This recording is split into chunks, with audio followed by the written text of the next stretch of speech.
So,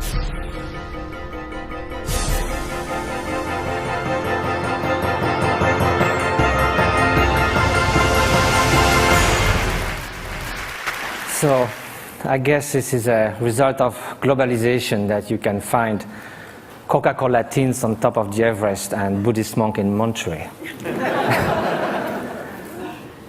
And so, I just came 2 days ago from the Himalayas to your kind invitation, so I would like to invite you also for a while to the Himalayas themselves. And to show the place where meditators like me, who began with being a molecular biologist in Pasteur Institute and found their way to the mountains. So these are a few images I was lucky to take and be there. This is the Mount Kailash in eastern Tibet, wonderful setting. This is from Marlborough country.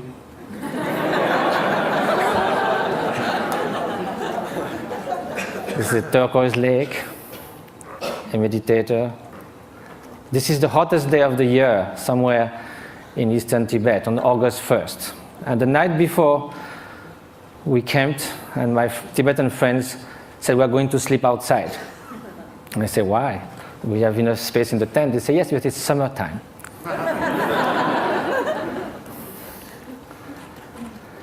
So now we are going to speak of happiness.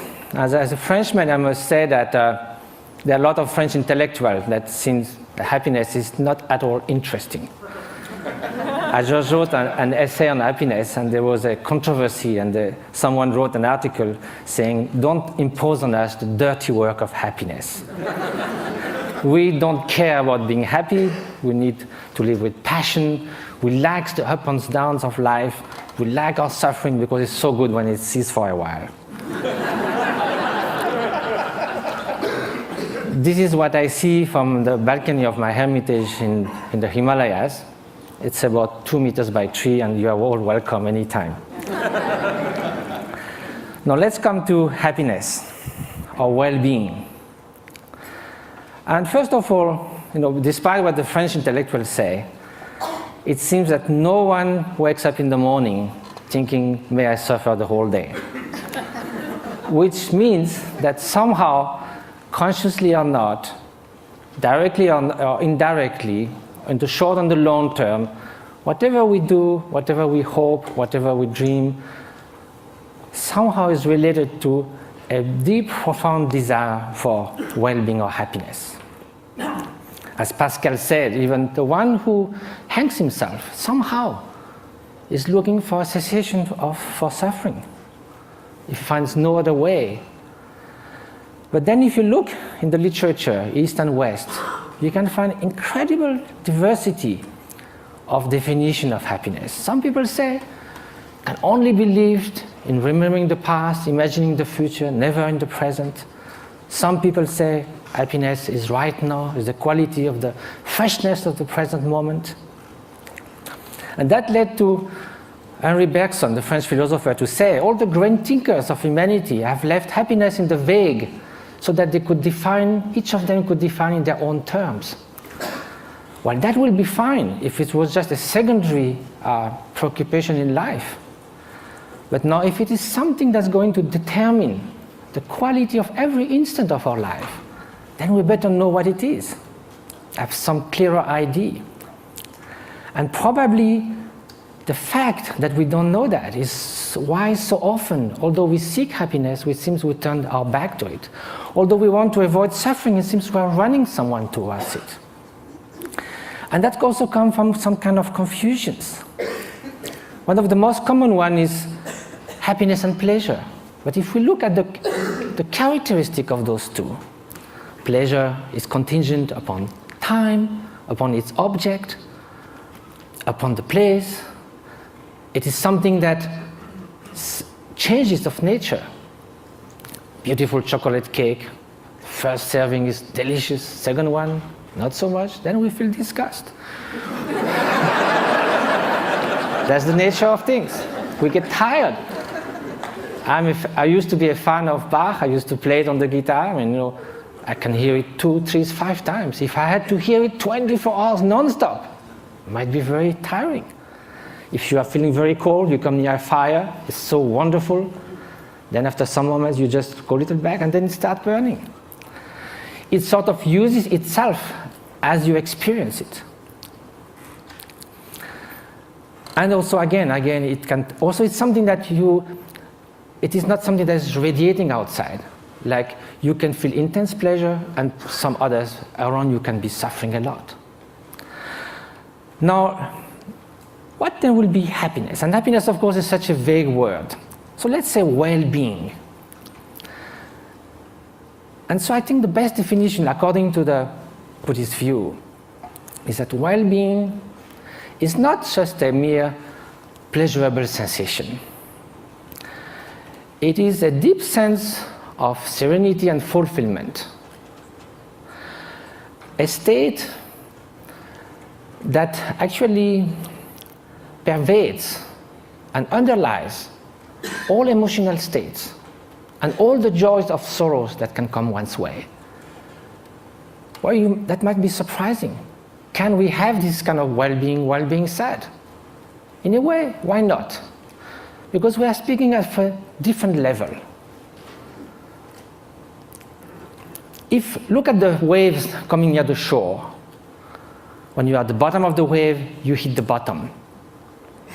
You hit the solid rock. When you are surfing on the top, you are all elated. So you go from elation to depression. There's no depth. Now, if you look at the high sea, there might be beautiful, calm ocean like a mirror. There might be storms, but the depth of the ocean is still there, unchanged. So now, how is that? It can only be a state of being, not just a fleeting emotion, sensation, even joy that can be the spring of happiness. But there's also wicked joy. You can rejoice in someone's suffering. So now, how do we proceed in our quest for happiness? Very often, we look outside. We think that if we could gather this and that, all the conditions, something like we say, everything to be happy. To have everything to be happy, that very sentence already bears the doom of destruction of happiness. To have everything. If we miss something, it collapses. And also when things go wrong, we're trying to fix things outside so much. But our control on the outer world is limited, temporary, and often illusory.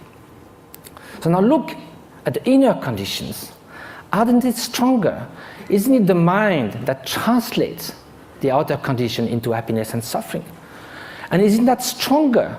We know by experience that we can be in what we call a little paradise and yet be completely unhappy within. The Dalai Lama was once in Portugal and there was a lot of construction going on everywhere. So one evening he said, look, you are doing all these things, but isn't it nice also to build something within? And he said, unless that, even you get a high-tech flat on the 100th floor of a super modern and comfortable building, if you are deeply unhappy within, all you are going to look for is a window from which to jump. So now, at the opposite, we know a lot of people who in very difficult circumstances manage to keep serenity, inner strength, inner freedom, confidence. So now if the inner conditions are stronger, of course the outer conditions do influence. And it's wonderful to live longer, healthier, to have access to information, education, to be able to travel, to have freedom. It's highly desirable. However, this is not enough. Those are just auxiliary help, conditions. The experience that translates everything is within the mind. So then when we ask oneself how to nurture the conditions for happiness, the inner conditions, and which are those which will undermine happiness. So then this needs to have some experience. We have to know from ourselves there are certain states of mind that are conducing to this flourishing, to this well-being, what the Greek call eudaimonia, flourishing. And there are some which are adverse to this well-being.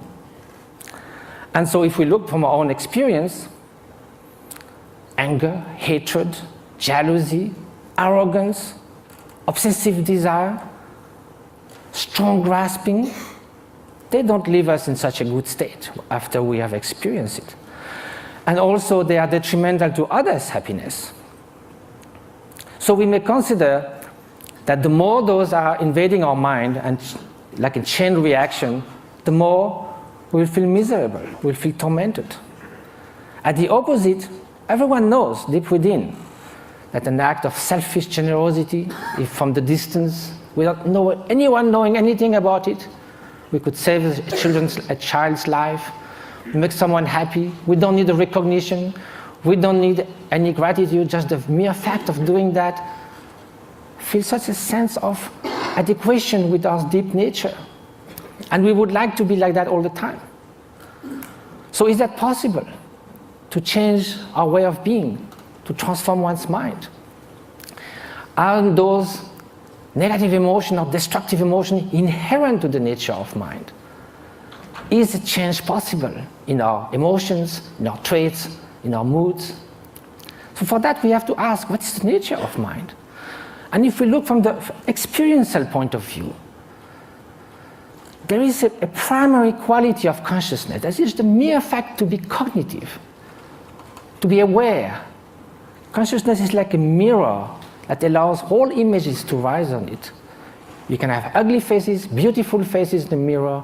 The mirror allows that, but the mirror is not tainted, is not modified, is not altered by those images. Likewise, behind every single thought, there is the bare consciousness, pure awareness. This is the nature. It cannot be tainted intrinsically with hatred or jealousy, because then, if it was always there, like a dye that would permeate the whole cloth, then it would be found all the time somewhere. We know we're not always angry, always jealous, or always generous.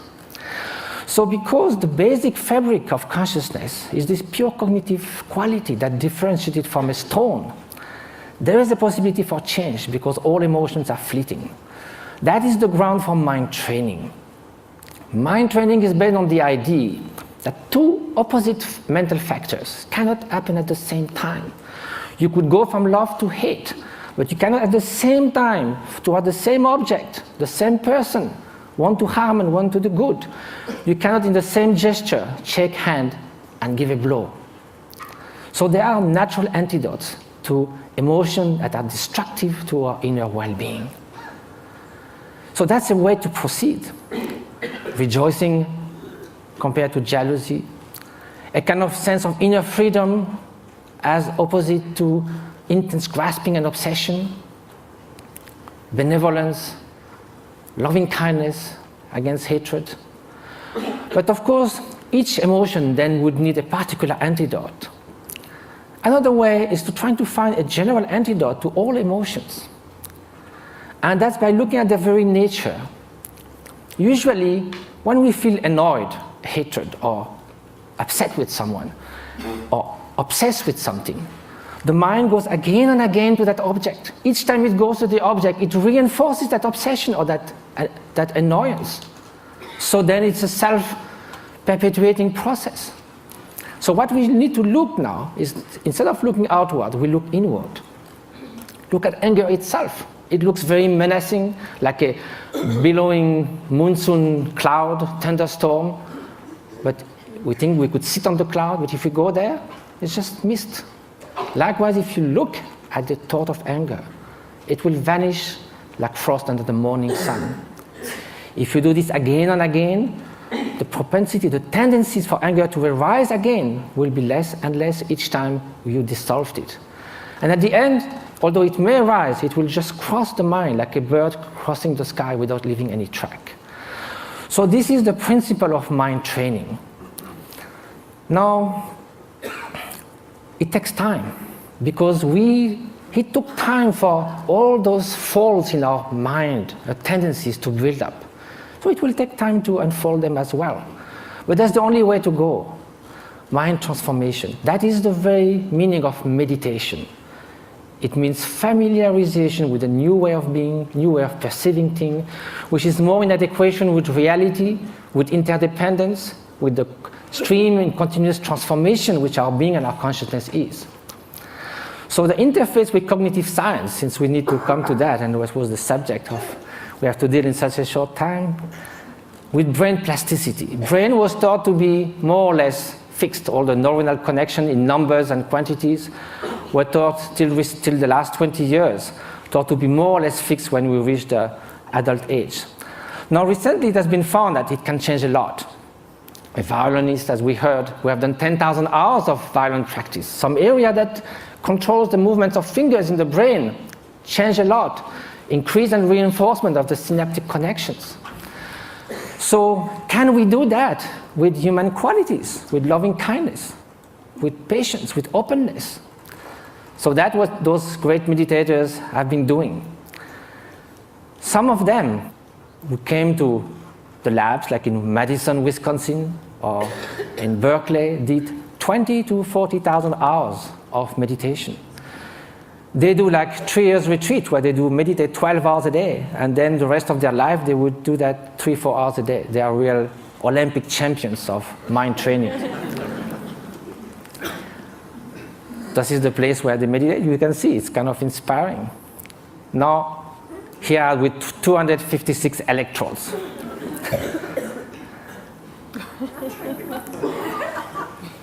So what did they find? Of course, same thing, the scientific embargo. A paper has been submitted to Nature. Hopefully it will be accepted. It deals with the state of compassion, unconditional compassion. We ask meditators who have been doing that for years and years and years to put their mind in a state where there's nothing but loving kindness, total availability to sentient being. Of course, during the training, we do that with objects. We think of people suffering, we think of people we love, but at some point it can be a state which is all-pervading. Here's the preliminary result, which I can show because it's already been shown. The bell curve shows 150 controls. And what is being looked at is the difference between the right and the left frontal lobe.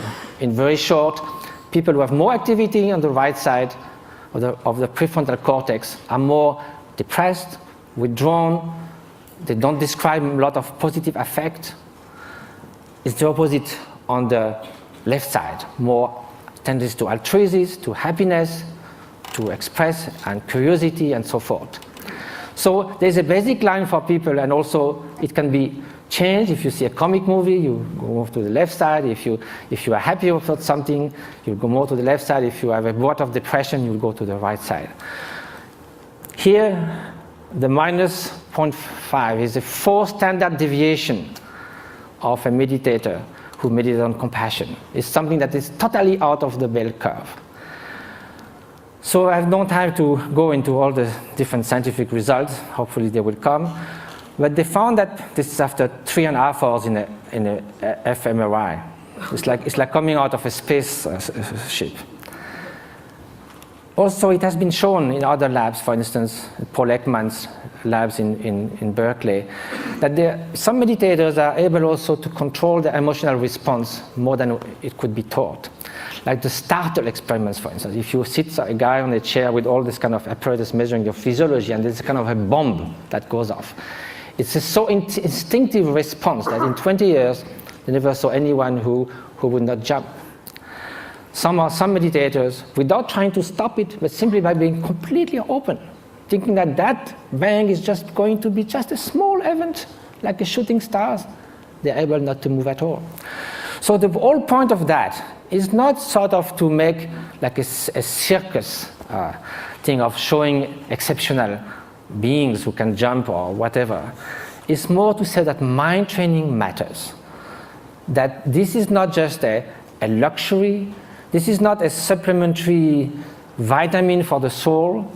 This is something that's going to determine the quality of every instant of our life.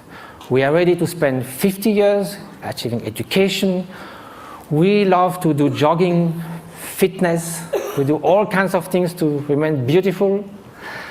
Yet, we spend surprisingly little time taking care of what matters most, the way our mind functions, which again is the ultimate thing that determines the quality of our experience.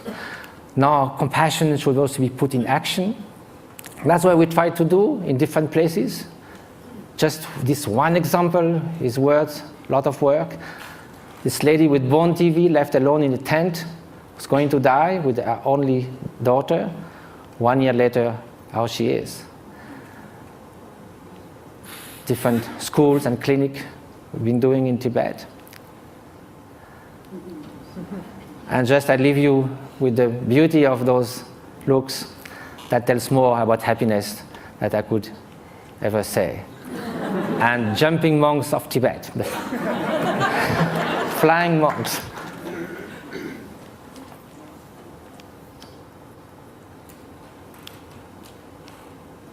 Thank you very much.